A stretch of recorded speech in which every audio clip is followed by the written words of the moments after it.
Sal Agosta. I'm from the Center for Environmental Studies at Virginia Commonwealth University. This is my colleague Dan Brooks, Emeritus Professor from University of Toronto. And we're here at STIAS working on our second book.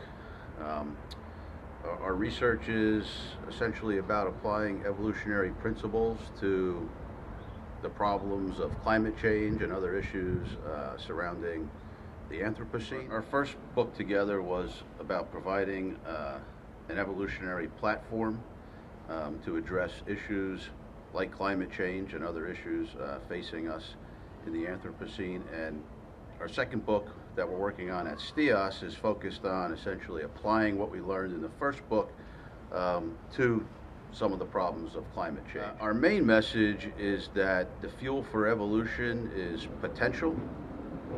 Evolution works with pre-existing variation, and the more potential that an evolutionary system has, then the better it can cope with change, like climate change.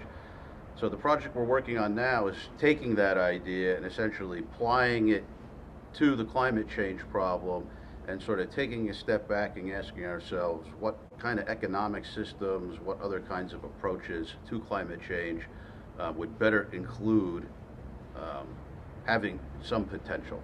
So in order to face the problems of the Anthropocene, with climate change sort of being the umbrella problem, we believe that number one, we need to apply evolutionary principles, and that number two, the fundamental evolutionary principle that we need to apply is building potential into our economic systems, into the way that we approach the problem.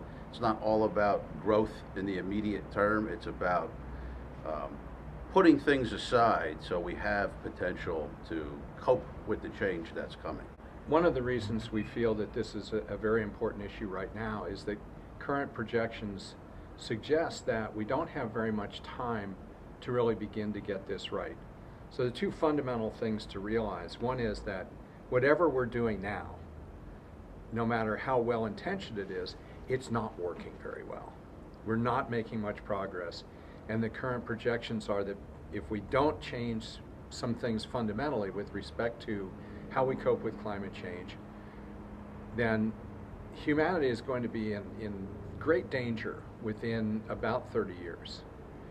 Now, the biggest danger, as far as we see, that is the most vulnerable human beings on the planet right now, are actually people who live in high, densely populated cities, lots of people, lots of crowding, lots of problems, lots of vulnerabilities to things like major weather events or disease, breakdowns in infrastructure. So all the benefits of big cities are now, many of them have now become vulnerabilities in climate change. It's also true that many of our largest cities on the planet occur in what we call climate insecure areas, that is, along seacoasts that are subject to things like sea level rise and more intense storms, as well as inland cities that are in areas that are now being subjected to drought and flood and things like that. And the more people you have crowded into one space, the more problems associated with things like climate change become difficult to cope with. So, of course, the fundamental question of interest is, knowing that there's a huge problem facing us in the near future, what can we do about it? Now, we don't have a lot of answers. We have some suggestions that we would like to investigate with people who are more expert at trying to put ideas into practice. But from an evolutionary standpoint, there seem to be three things that are clear. The first is that economic systems based on the idea that all problems can be solved by more growth is wrong-headed. In evolutionary biology, growth is something that is part of the system, but if growth is unlimited, it becomes pathological and it destroys the system. So we would suggest that what is now being called the economics of well-being be identified as an aspiration to replace the economics of growth. We also believe that there are two problems associated directly and indirectly with cities that can sort of solve each other's problems. And that is, there are too many people in cities, there are not enough people in the rural areas. And many of the cities are in places that are what we call climate insecure, which means that you could have very abrupt disasters that would leave a very crowded city unable to evacuate its people fast enough. So we're interested in this idea of what's called managed retreat. That is, moving people from high densely populated cities into rural areas, revitalizing the rural areas, and also reducing the population density in the large cities.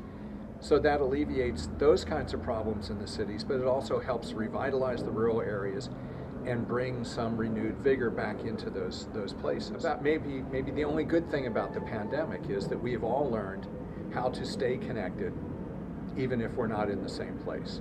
And so we now know that we have the technology to have people spread out more, but still maintain the levels of communication, the levels of operation that we had in the past. So this is actually possible. We could actually do this.